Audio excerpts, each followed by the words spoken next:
अब अपना अगला टॉपिक आता है बच्चों रिफ्रैक्शन। अगला टॉपिक क्या आता है? रिफ्रैक्शन।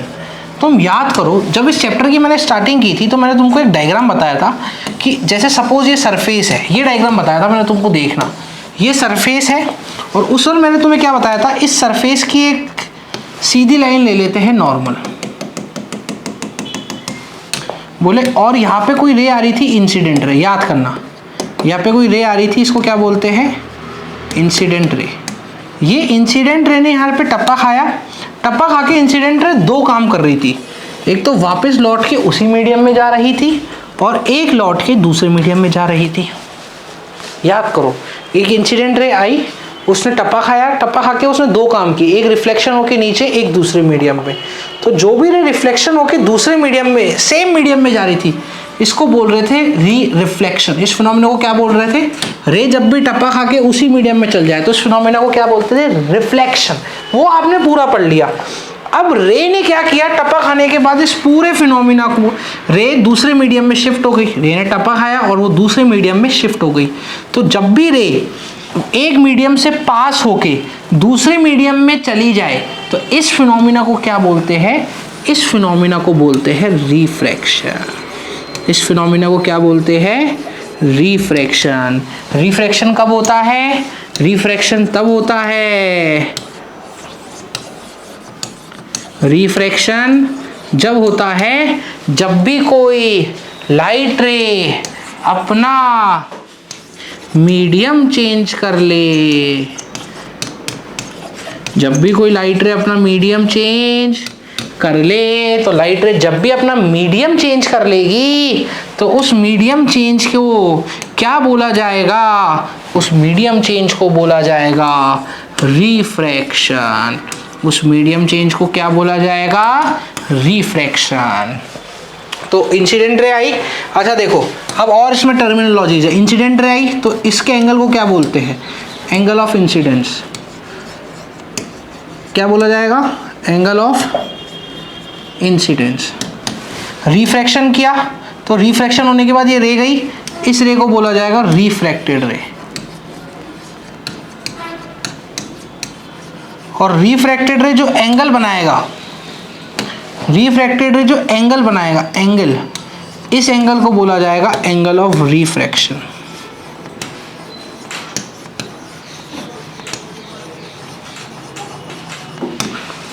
बस ये ध्यान रखना।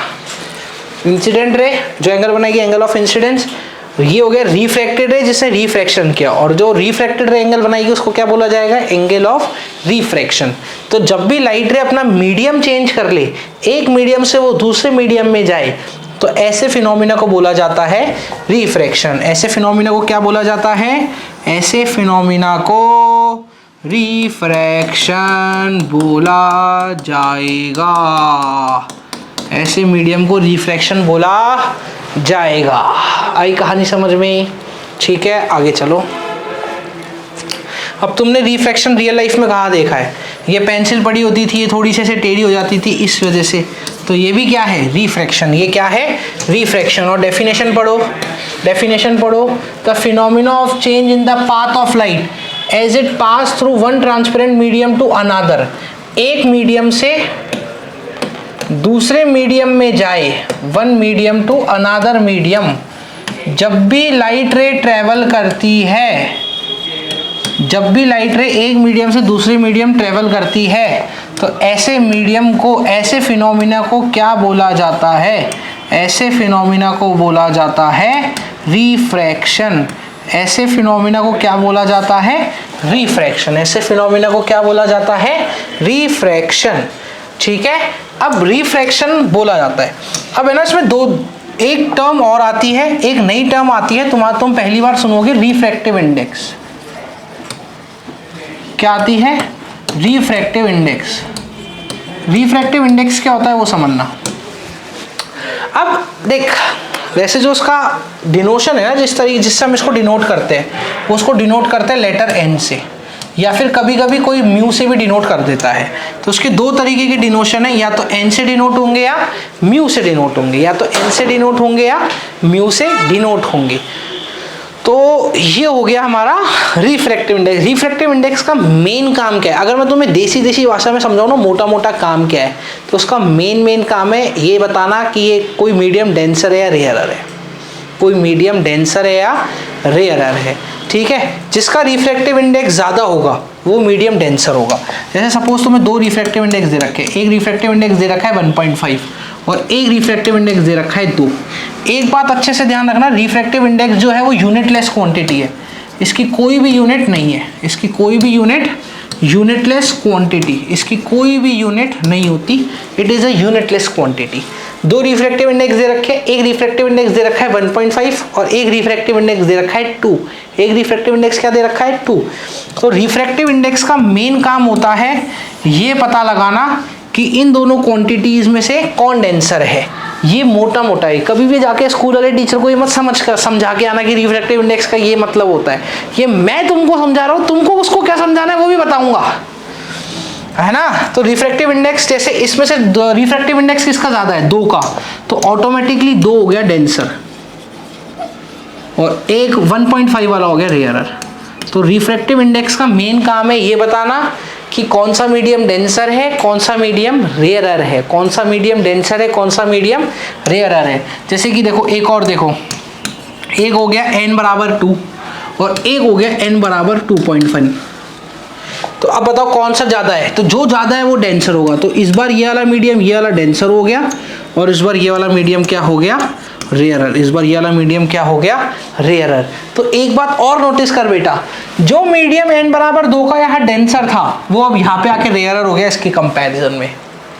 तो रेयरर और डेंसर हमेशा रिलेटिव टर्म्स होती है, रेयरर और डेंसर हमेशा रिलेटिव टर्म्स होती है। जैसे n ऑफ पानी या रिफ्रैक्टिव इंडेक्स ऑफ पानी वो होता है 4/3। 4/3 का मतलब होता है 1.33 और दूसरा होता है रिफ्रैक्टिव इंडेक्स ऑफ ग्लास, इसका रिफ्रैक्टिव इंडेक्स होता है 3/2 यानी 1.5। इसका रिफ्रैक्टिव इंडेक्स होता है 1.5। बोलो कौन डेंसर, तो ऑटोमेटिकली जिसका रिफ्रैक्टिव इंडेक्स ज़्यादा होगा, इसका रिफ्रैक्टिव इंडेक्स ज़्यादा है तो ये हो गया डेंसर, इसका रिफ्रैक्टिव इंडेक्स कम है तो ये हो गया रेयरर। तो जिसका रिफ्रैक्टिव इंडेक्स ज़्यादा वो हो गया डेंसर और ये हो गया रेयरर। तो रिफ्रैक्टिव इंडेक्स का मेन काम क्या है, मोटा मोटा बताना कि कौन सी क्वांटिटी डेंसर है और कौन सी क्वांटिटी रेयरर है, कौन सी क्वांटिटी डेंसर है, कौन सी क्वांटिटी रेयरर है। रिफ्रैक्टिव इंडेक्स मेनली ये बताता है। ठीक है, आ जाओ अब आगे आ जाओ। रिफ्रैक्टिव इंडेक्स की असली डेफिनेशन जो तुमको स्कूल वाले को समझा के आनी है वो क्या है वो समझ। रिफ्रैक्टिव इंडेक्स की असली डेफिनेशन जो है वो है ratio of speed of light in vacuum, ratio of speed of light in vacuum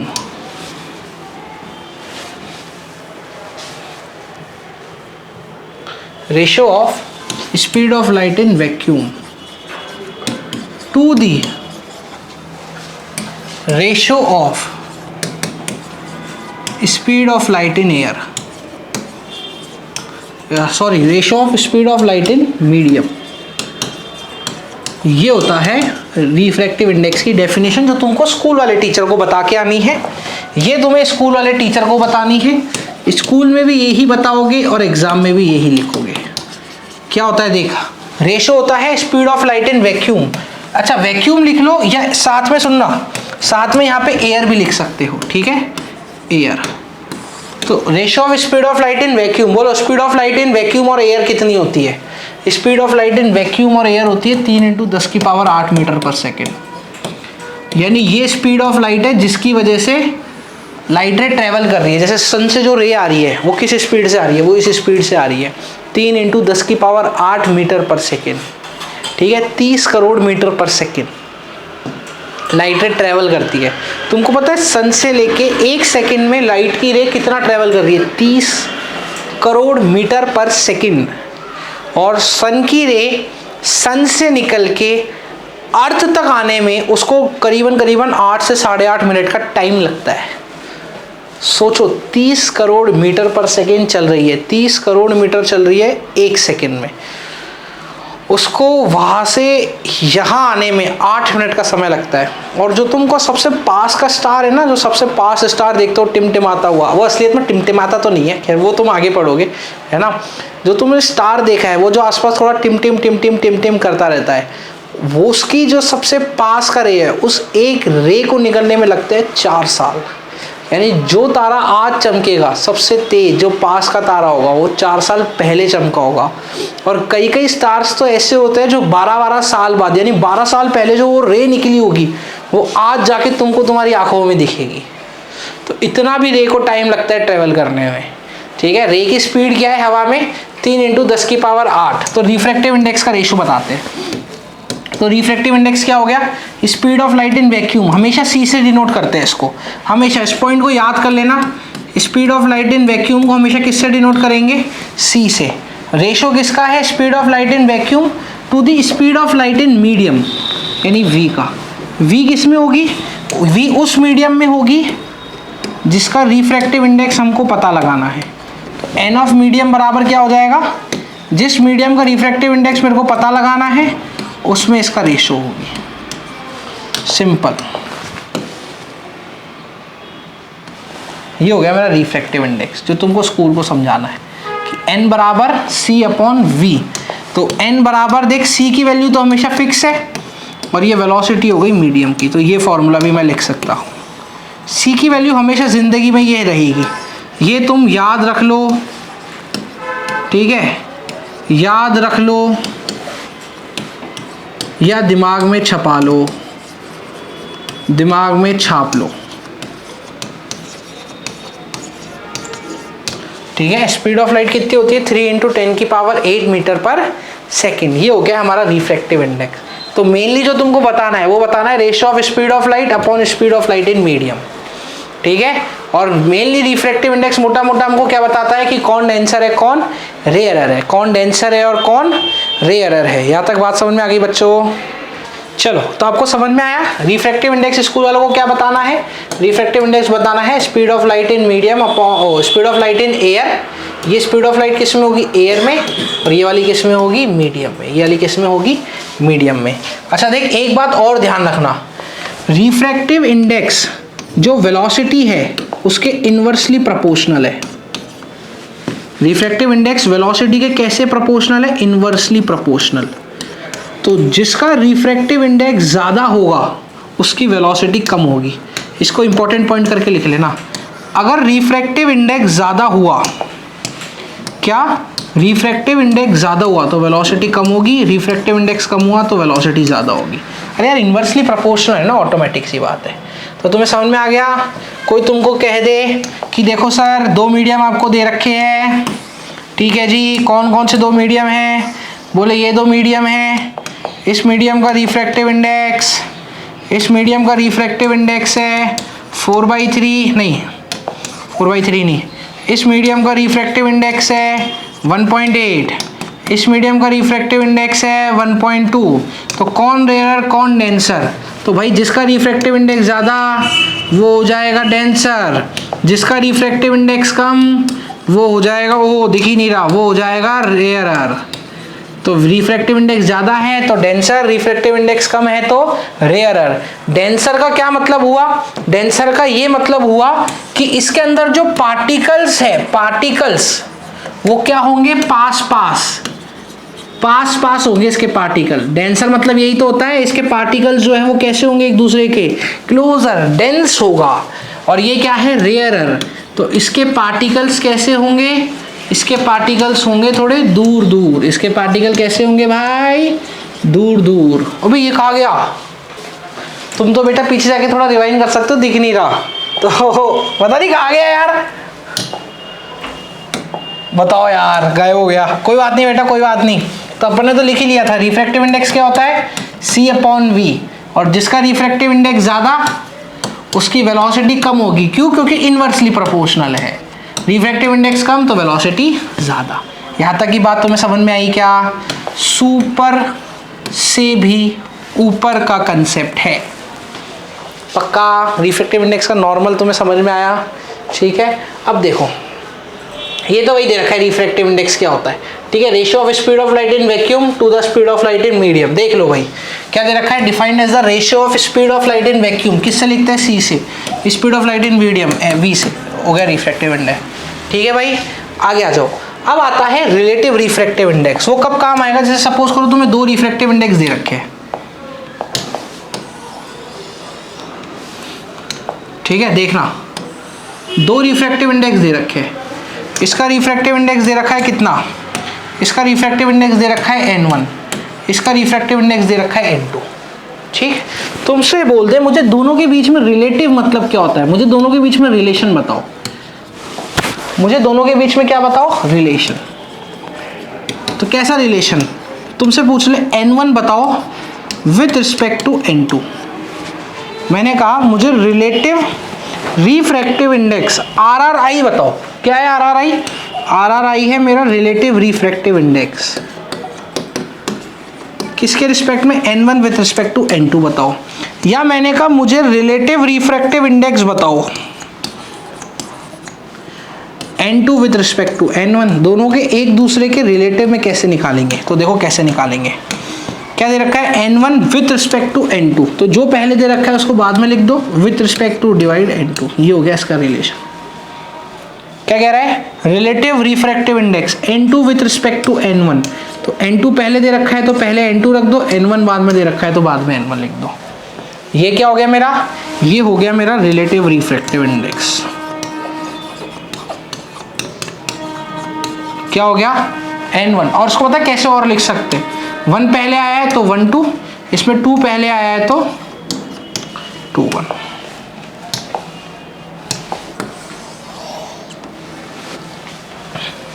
आया तक समझ में? तो इन दोनों के बीच में दो रिलेशंस हो गए। ठीक है, अच्छा अब मैं तुम्हें एक चीज़ और पढ़ाता हूँ, ठीक है, मज़ेदार सी चीज़ है। तो तुमने रिलेटिव रिफ्रैक्टिव इंडेक्स तो पढ़ ही लिया, ठीक है, तुम्हें एक दो चीज़ें और बताता हूँ। जैसे तुमने पढ़ लिया n12 क्या है, ये है रिलेटिव रिफ्रैक्टिव इंडेक्स। बोलो भाई ये 12 का क्या मतलब है, 12 का मतलब है RRI relative refractive index of medium. अगर पहले 1 है तो 1 आएगा विथ रिस्पेक्ट टू मीडियम 2। इसका मतलब क्या हुआ टेक्निकली, आ जाओ, इसका ये मतलब हुआ n12 का कि n1 अपॉन n2। और देखो n बराबर क्या होता है, c अपॉन v, यानी n is inversely proportional to velocity. तो यहाँ पे अगर n1 है तो उसका v1 कहाँ आएगा, इनवर्सली प्रोपोर्शनल है तो नीचे, n2 है तो उसका v2 कहाँ जाएगा, इनवर्सली प्रोपोर्शनल है तो ऊपर। शानदार रिलेशन, बोर्ड हर दूसरे तीसरे साल इस रिलेशन से सवाल पूछता है। कैसे पूछेगा, दो रिफ्रैक्टिव इंडेक्स देगा, दो रिफ्रैक्टिव इंडेक्स देगा और एक वेलोसिटी देगा, और जो वेलोसिटी नहीं देगा उससे वो वेलोसिटी पूछ लेगा, और एक वेलोसिटी पूछेगा कि बताओ इसकी वेलोसिटी क्या है। ये हो गया वो रिलेशन। ठीक है, अच्छा अब एक बात बताइए, एनसीईआरटी में भी दे रखा है, अगर ये ही रिलेशन मेरा होता n21, तो पहले 2 आ रहा है तो मैं पहले 2 लिखता, फिर बाद में 1 आ रहा है तो मैं इसको 1 लिखता। वेलोसिटी के टर्म्स में कैसे लिखता, मुझे पता है refractive index is inversely proportional to velocity, तो अगर मेरा 2 ऊपर है तो मेरा 2 नीचे होगा वेलोसिटी का, 1 नीचे, तो ये मेरा क्या हो गया, relative refractive index of a velocity. आया कुछ कुछ थोड़ा सा समझ में आया? ठीक है, तुम्हें क्वेश्चन कराता हूँ, आ जाओ।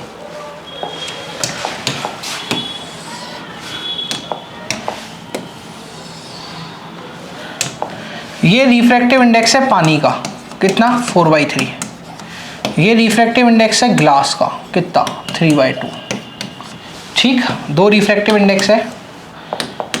तुमसे पूछा है फाइंड रिलेटिव रिफ्रैक्टिव इंडेक्स,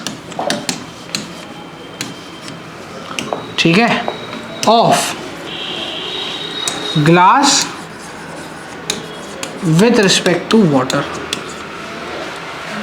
और तुमसे दूसरा सवाल क्या पूछा है, दूसरा सवाल क्या पूछा है, तुमसे पूछा है कि find relative refractive index of water with respect to glass. क्या तक आया समझ में? क्या पूछा है? Relative refractive index of glass बताओ पानी के रिस्पेक्ट में, या फिर रिलेटिव रिफ्रैक्टिव इंडेक्स पानी बताओ ग्लास के रिस्पेक्ट में। आगे कहानी समझ में? तो अब ये बताना है, कैसे बताएंगे, आ जाओ। देखो भाई, पहले कौन आ रहा है? ग्लास, तो इसमें लिख दो यहाँ पे पहले कौन आ रहा है? ग्लास, तो ऊपर लिख दो n glass. With respect to कौन आ रहा है? n पानी। निकाल लो भाई, n ग्लास कितना दे रखा है बोलो? n ग्लास दे रखा है 3/2। n पानी कितना दे रखा है? n पानी दे रखा है 4/3। तो बोलो डिनोमिनेटर का डिनोमिनेटर कहाँ चल जाएगा? डिनोमिनेटर का डिनोमिनेटर चल जाएगा न्यूमरेटर में। तो ये बन गया 3 × 3, 2 × 4, 3 × 3 9, 2 × 4 8। ये हो गया मेरा RRI आंसर। अरे यार हाथ हो गया, आगे आ जाओ। जान निकल जाती तुमको समझाने में, पर तुम मेरे दिल के करीब हो, ठीक है। सर आप तो हमें पहचानते ही नहीं हो, हम आपके दिल के करीब कैसे हुए?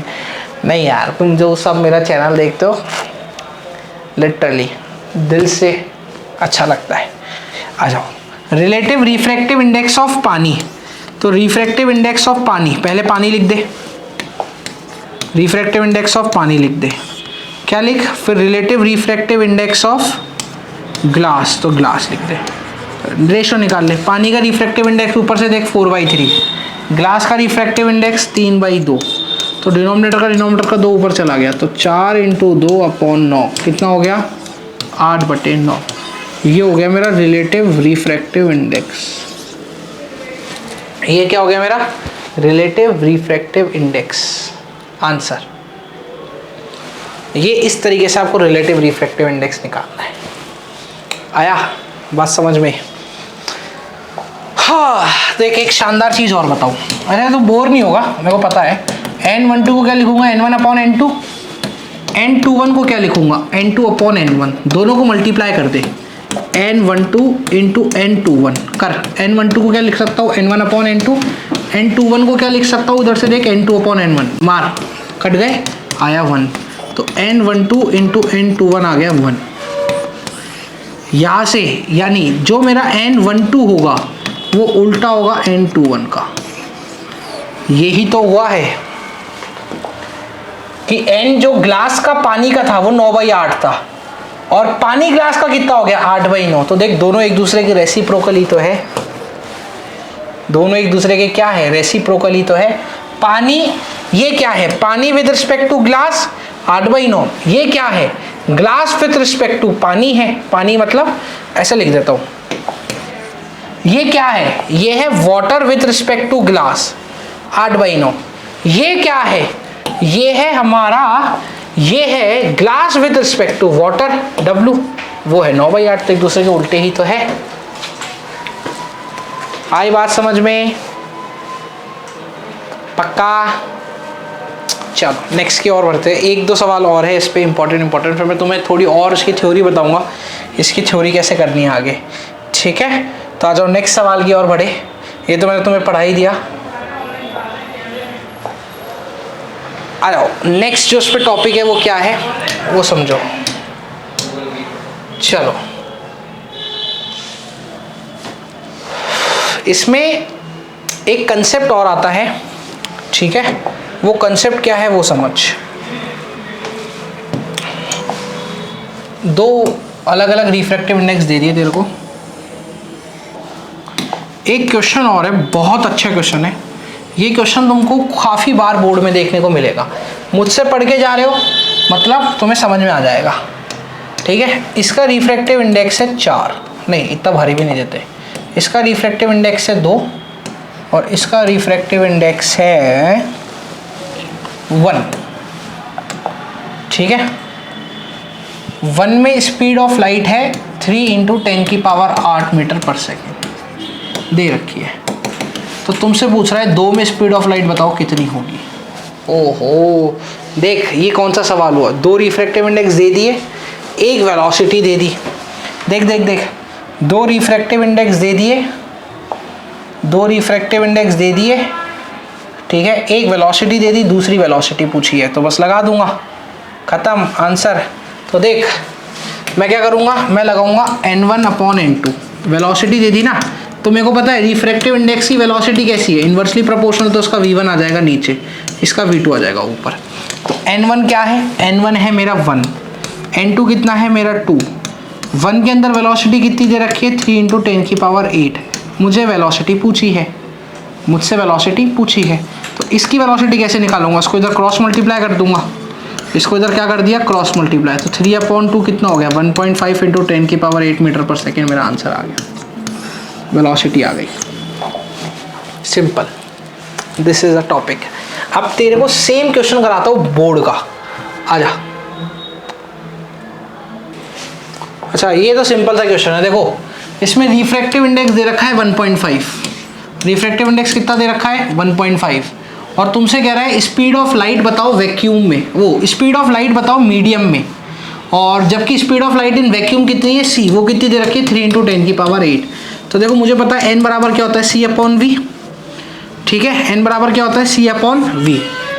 अरे ये क्या हुआ, ठीक है, n डाला मैंने 1.5 बराबर c की वैल्यू कितनी होती है 3 × 10⁸, वेलोसिटी पूछी है, वेलोसिटी डाल दी। c की वैल्यू हमेशा ध्यान रखना जिंदगी में हमेशा होगी 3 × 10⁸, c की वैल्यू हमेशा कितनी होगी 3 × 10⁸। यहाँ से v ले जा, तो 3 × 10⁸ अपॉन 1.5, 3 × 10⁸ अपॉन 1.5, 1.5 से 3 मार 2 बार, तो स्पीड ऑफ लाइट कितनी हो गई 2 × 8 10⁸ मीटर/सेकेंड, 2 × 10⁸ मीटर/सेकेंड, ये हो गई मेरी speed of light in vacuum. कब आया था 2024, तो हमने CBSE 2024 का सवाल फोड़ दिया है, ठीक है। और स्टेट 2 लॉज ऑफ रिफ्रैक्शन तो मैं तुम्हें अभी समझाऊंगा, ठीक है। देखो ये क्वेश्चन भी तुम डायरेक्टली कर सकते हो, कैसे, देखो मैंने तो अभी काफ़ी 1-2 टॉपिक और पढ़ाऊंगा तुम्हें रिफ्रैक्शन के, तुम्हें उससे पहले ही मैंने काफ़ी सवाल करा दिए। 2 स्पीड ऑफ लाइट दे रखी है, ठीक है, पहली की स्पीड ऑफ लाइट है 2 × 10⁸, और दूसरे की स्पीड ऑफ लाइट है 2.25 × 10⁸। पूछ रहा है कौन सा डेंसर है, तो देख मैंने तुमको एक बात बताई थी कि speed of velocity refractive index की उल्टी है, तो रिफ्रैक्टिव इंडेक्स ज़्यादा तो वेलोसिटी कम, और रिफ्रैक्टिव इंडेक्स कम तो वेलोसिटी ज़्यादा।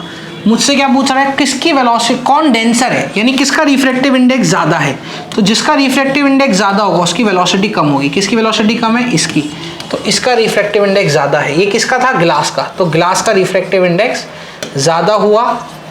दूसरा किसके रिस्पेक्ट में, वाटर के रिस्पेक्ट में। Simple solve. आई बच्चों बात समझ में, ये सेकंड पार्ट तुम्हें अभी कराऊंगा, टॉपिक उस पे आएगा, पक्का सोच लो। तो ये हमारे टॉपिक्स थे। अब आ जाओ नेक्स्ट केस में। नेक्स्ट क्या है, देखो तुम्हें 2 रिफ्रैक्टिव इंडेक्स दे रखे हैं, अब तुम्हें लॉस पढ़ा रहा हूँ मैं, laws, rare medium denser medium क्या होता है और वो कैसे सॉल्व होते हैं, वो तुम्हारे को अब मैं लॉस पढ़ा रहा हूँ, ठीक है। ये डेंसर रेयर क्या होता है वो तुम अब पढ़ोगे। तो देखो 2 मीडियम ले लिए मैंने, एक ले लिया मीडियम N2 और एक ले लिया मीडियम मैंने N1, ठीक है। आराम से देखना बोर्ड की तरफ कान खोल के, ये हो गया मेरा मीडियम N2, ये हो गया मेरा मीडियम N1, ठीक है। या फिर इसको खाली करते हैं, ठीक है, 2 मीडियम है, ये हो गया मेरा मीडियम N2, ये हो गया मेरा मीडियम N1। N2 का रिफ्रैक्टिव इंडेक्स ज़्यादा है N1 से, तो जिसका रिफ्रैक्टिव इंडेक्स ज़्यादा होगा वो ऑटोमेटिकली क्या हो गया, डेंसर, और जिसका रिफ्रैक्टिव इंडेक्स कम होगा वो ऑटोमेटिकली क्या हो गया, रेयरर, ठीक है। अब मैं तुम्हें जो टॉपिक पढ़ा रहा हूँ ना वो पढ़ाऊंगा बेंडिंग ऑफ लाइट। क्या पढ़ा रहा हूँ मैं तुम्हें, ठीक है। तुम्हारा न्यूमेरिकल पोर्शन खत्म हो गया, अब थ्योरेटिकल है। तुम्हें पढ़ा रहा हूँ मैं bending of light.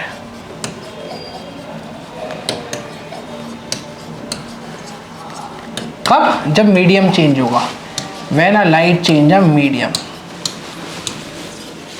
when a light change medium।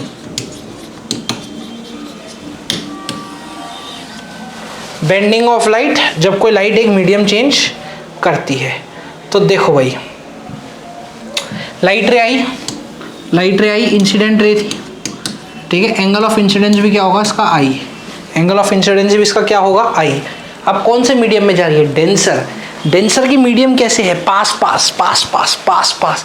Denser में ज़्यादा मीडियम दूर दूर नहीं है तो लाइट आएगी, और डेंसर में जब मीडियम पास पास है उनसे कोलिजन करेगी, और उनसे जब कोलिजन करेगी, जब लाइट रे आएगी, डेंसर की मीडियम पास पास है, उनसे कोलिजन करेगी, और उनसे कोलिजन करेगी तो ऑटोमेटिकली उसकी स्पीड क्या हो जाएगी बच्चे, कम। उसकी स्पीड क्या हो जाएगी, कम। उसकी स्पीड क्या हो जाएगी, कम। और ऑटोमेटिकली अगर उसकी स्पीड कम हो गई तो जो वो एंगल बना रही थी उस एंगल से भी वो क्या हो जाएगी, कम हो जाएगी, और वो नॉर्मल की तरफ बेंड कर जाएगी। अरे डेंसर में स्पीड हो गई कम, डेंसर में स्पीड क्यों हो गई कम, स्पीड इज लेस। क्यों हो गई डेंसर में speed come, because more closer of particle. इसमें पार्टिकल कैसे थे, क्लोज, तो इसमें स्पीड क्या हो गई, कम। स्पीड अगर कम हो गई तो एंगल भी क्या हो जाएगा मेरा, इज ऑल्सो लेस, तो मेरा एंगल भी हो गया कम, और ये मेरा एंगल हो गया आर। तो ये होता है बेंडिंग। अच्छा मैं तुम्हें इतना दिमाग मत लगाओ, एक बात हमेशा जिंदगी में ध्यान रखना, ध्यान रखना जिंदगी में, ध्यान रखना जिंदगी में। क्या याद रखना है सर जिंदगी में, जिंदगी में ये याद रखना है, जिंदगी में ये याद रखना है, डेंसर में हमेशा हमेशा एंगल लेस होगा, डेंसर में हमेशा एंगल कैसा होगा, लेस, और रेयरर में हमेशा, रेयरर में हमेशा एंगल कैसा होगा, मोर। रेयरर में हमेशा एंगल कैसा होगा, मोर। हमेशा जिंदगी में, हमेशा याद रख लेना, दिमाग में फिट कर लेना, सब जो है वो यही है, सब जो है वो यही है कि डेंसर में हमेशा एंगल कम होगा, रेयरर में हमेशा एंगल ज़्यादा होगा, रेयरर में हमेशा एंगल ज़्यादा होगा, डेंसर में हमेशा एंगल कम होगा। मज़ा आया, आगे देख, ठीक है, आगे देखो, खूब ज़्यादा पढ़ा दिया, स्लाइड कम पढ़ने लग गई, टाना डिलीट, आ जाओ। डेंसर में हमेशा एंगल कम, रेयरर में हमेशा एंगल ज़्यादा। चलो भाई आ जाओ नेक्स्ट पार्ट, खुद बताना, मैं नहीं बताऊंगा, ध्यान रख लेना।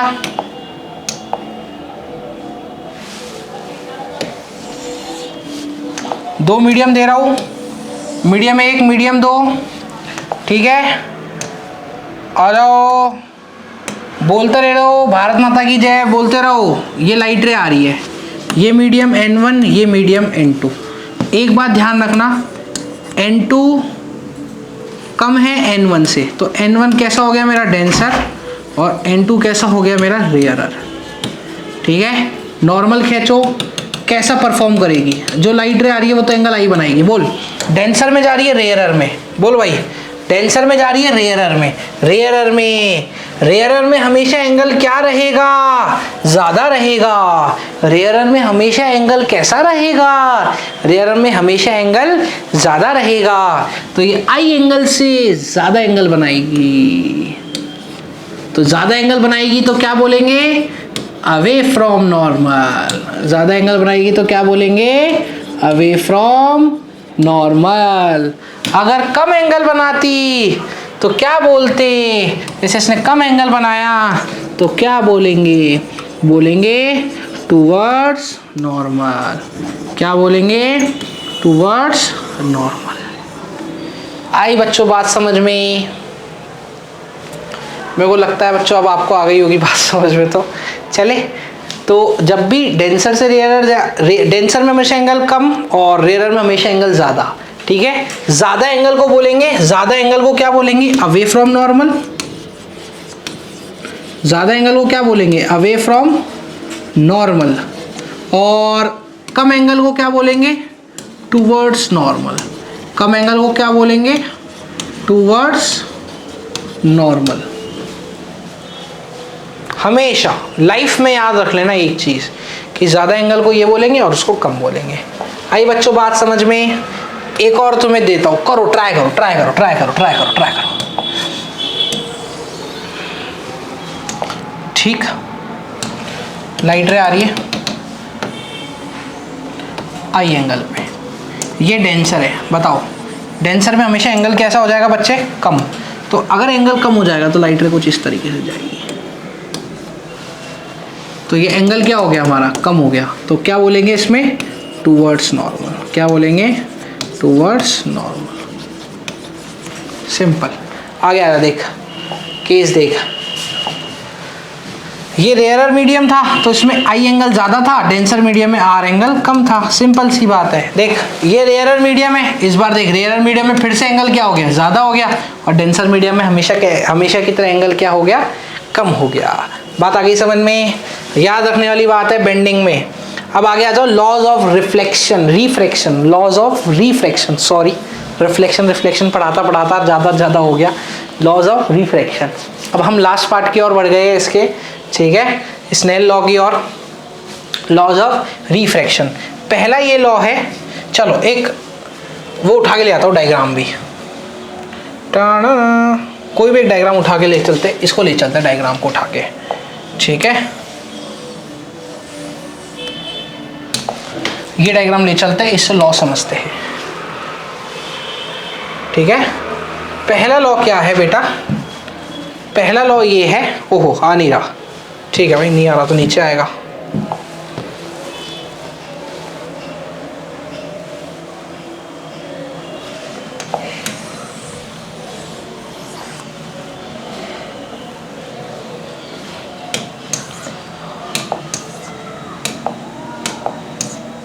पहला लॉ ये है कि जो इंसिडेंट रे है ये वाली, जो रिफ्रैक्टेड रे है ये वाली, और जो नॉर्मल है ये वाला, तो इंसिडेंट रे, रिफ्रैक्टेड रे और नॉर्मल, ये तीनों सब चीज़ें ये सब सेम प्लेन में लाई करेगी, लाई ऑन सेम प्लेन, ये सब सेम प्लेन में लाई करेगी हमेशा। इंसिडेंट रे, नॉर्मल, रिफ्रैक्टेड रे, ये तीनों कैसे मीडियम में लाई करेगी? सेम मीडियम में लाई करेगी। ये हो गया, ठीक है। ये सब चीज़ें तो तुम लिख के आ जाना। अब अगला होता है स्नेल लॉ। देखो स्नेल लॉ कैसे लिखते हैं, आ जाओ। लॉ नंबर 2, लॉ नंबर 2, आगे आ जाओ। लॉ नंबर 2 के लिए तो मैं समझाता हूँ कैसे। देख भाई लॉ नंबर 2 कैसे याद रखोगे। लॉ नंबर 2, पहले वाले का मीडियम बोल N1, ये है स्नेल लॉ, उसको क्या बोलते हैं? Snell law. पहले का मीडियम बोल N1, एंगल बोल उसमें कौन सा एंगल बन रहा है N1 में? I, तो N1 के साथ जोड़ दे sine I is equals to, medium बोल N2, एंगल कौन सा बना रही है? R, तो उसके साथ एंगल जोड़ दे R, N2 साथ में मीडियम R। ये हो गया मेरा Snell law, this is Snell law.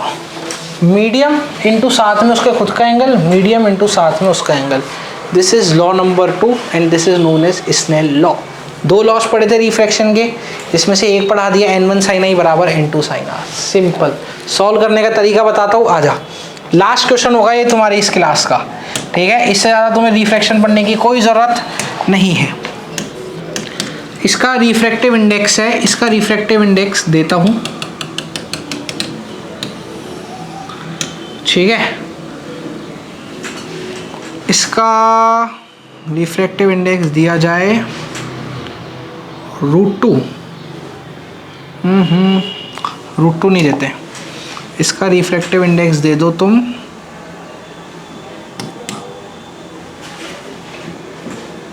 1 दे दे, कुछ भी दे दो यार, 1 दे दो। और इसका रिफ्रैक्टिव इंडेक्स दे दो 60 डिग्री। इसका रिफ्रैक्टिव इंडेक्स कितना दे दो बच्चों? 60 डिग्री। और इसका रिफ्रैक्टिव इंडेक्स दे दो,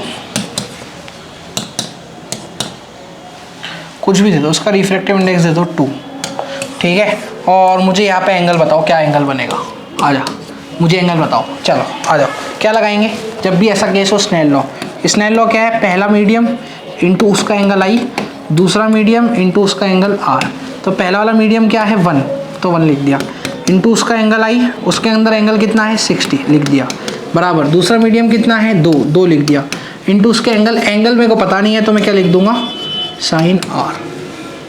मैं क्या लिख दूंगा? Sine R। यही तो सॉल्व करना है।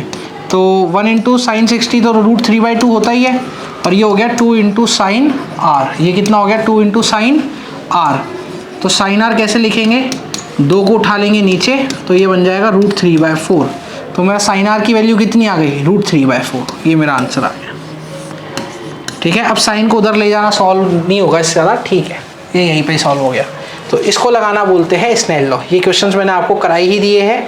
और जो इसमें पहला क्वेश्चन था state law of refractions of light, तो ये 2 लॉ आपको रिफ्रैक्शंस के बता के आने थे। ये 2 लॉ आपको रिफ्रैक्शन के बता के आने थे कि ये क्या 2 लॉ है रिफ्रैक्शन के, और जिसमें ये 2 लॉज ये है आपके पास, जिसमें ये 2 लॉज आपके रिफ्रैक्शन के ये है आपके पास कि ये 2 लॉ है। ठीक है, पहला लॉ क्या है, पहला लॉ ये है कि एंगल आई एंगल आर और इंसिडेंट रे, रिफ्रैक्टेड रे और नॉर्मल, इंसिडेंट रे, रिफ्रैक्टेड रे और नॉर्मल, ये तीनों कैसे प्लेन में लाई करेंगे, ये तीनों सेम प्लेन में लाई करेंगे, ये तीनों सेम प्लेन में लाई करेंगे। दूसरा पहले मीडियम का एंगल इंटू साइन आई बराबर इंटू साइन आर, ये 2 लॉ हो गए आपके रिफ्रैक्शन के। और इसी के साथ आपका रिफ्रैक्शन का टॉपिक बच्चों यहाँ ख़त्म होता है। ठीक है, हम लोगों ने रिफ्रैक्शन के बारे में जितनी सब चीज़ें थी वो सब कुछ पढ़ लिए हैं। मैंने आपको अच्छे न्यूमेरिकल्स भी करा दिए हैं। ठीक है, आपकी जो प्रैक्टिस सेशंस है बच्चों वो मैं अब आगे आने वाले टाइम पे लगातार इस चैनल पे देता रहूँगा।